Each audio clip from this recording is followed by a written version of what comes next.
ஓம் அகத்தி சாய நமஹா. சித்தரின் வழியில் பயணம் சேனல் நேயர்களுக்கு அன்பு வணக்கம். இன்னைக்கு நாம பார்க்க போற விஷயம் ரொம்பவே மர்மமானது, அதே சமயம் சுவாரஸ்யமானது.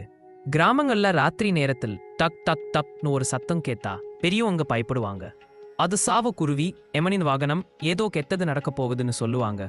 உண்மையிலேயே சித்தர்கள் இந்த பறவையை அபசகுணமா பார்த்தாங்களா? அகத்தியர் எழுதிய பஞ்சபட்சி சாஸ்திரத்துக்கும் இந்த பறவைக்கும் என்ன சம்பந்தம்?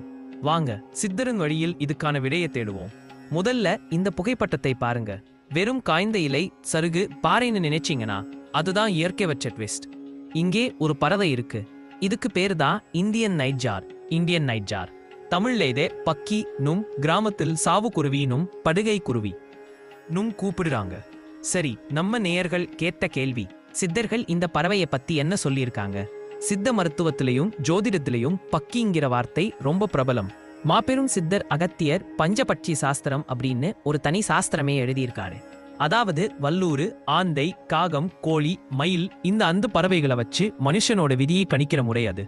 அகத்தியர் சொன்ன அந்த பஞ்சபட்சிக்கும் நாம படத்துல பார்க்கிற இந்த பக்கி பறவைக்கும் எந்த சம்பந்தமும் இல்லை, வெறும் பெயர் ஒற்றுமைதான். அப்போ சித்தர்கள் இதை வெறுத்தார்களா?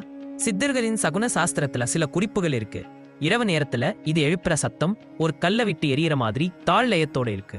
அந்த காலத்துல மின்சாரம் இல்லாத இருட்டுல இந்த சத்தம் மக்களுக்கு ஒரு பயத்தை உண்டாக்குச்சு. அதனால இதை துரதிர்ஷத்தின் அடையாளமா மக்கள் பார்த்தாங்க. ஆனா அன்பர்களே, சித்தர்கள் இயற்கையை தெய்வமா மதிச்சவங்க, அன்பே சிவம்னு சொன்னவங்க. உண்மையில இந்த பறவை இயற்கையின் ஒரு அற்புதம். பகலா காகம் கழுகு கிட்ட இருந்து தப்பிக்க இறைவன் இதுக்கு கொடுத்த வரம்தா உருமறைப்பு, கேமுஃப்ளாஜ்.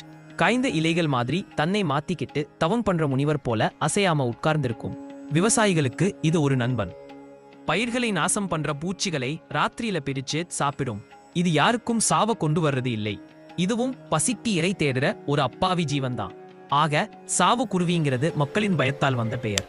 ஆனா சித்தரன் வழியில் பார்த்தா ஒவ்வொரு உயிரினத்துக்குள்ளும் இறைவன் இருக்கான். இனிமே ராத்திரி நேரத்துல இந்த பறவை சத்தத்தை கேட்டா பயப்படாதீங்க, சந்தோஷப்படுங்க. இதே மாதிரி இன்னும் பல மர்மமான விஷயங்களை சித்தர்களின் பார்வையில தெரிஞ்சு கொடுத்துட்டீங்க. நம்ம சித்தரன் வழியில் பயணம் சேனலை சப்ஸ்கிரைப் பண்ணுங்க. ஓம் அகத்தி சாய நமஹா. நன்றி, வணக்கம்.